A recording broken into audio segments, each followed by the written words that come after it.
Morning guys, I just wanted to talk real quick about the Acura vehicles, mostly the RLs and the TLs. They have an issue with their dashboards, where the dashboards and the glove box, they have a tendency to get kind of mushy and a little bit soft, and they begin to fall apart. So what we do is we take the glove box out and we actually wrap it in vinyl. So I'll show you kind of what that looks like. So here we have one that we've already taken out, and you'll see that it's been wrapped.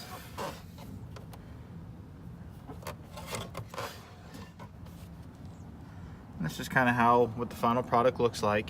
So I'm gonna take the time to install it, and the only area that we can't get into is right in here with the handle to remove it. But you'll see this will still hold up quite nicely, and this vinyl wraps very nicely. Now this is something that if you have a sewing machine and you want to stencil it out and some contact adhesive, some spray adhesive, you can get in there and you take this part off and rewrap it, and it comes out very nice. Now this is something that we do. It's about $250 to take care of. If it's something that you'd like to get done yourself, if you're having this issue, leave a comment down below and subscribe and let me know, and I will get in touch with you and let you know how you can send me your glove box, or if you're local in the Brandon, Tampa area, I can come to you, take it out, and we can get it fixed up for you, okay? Thanks guys, and have a great day.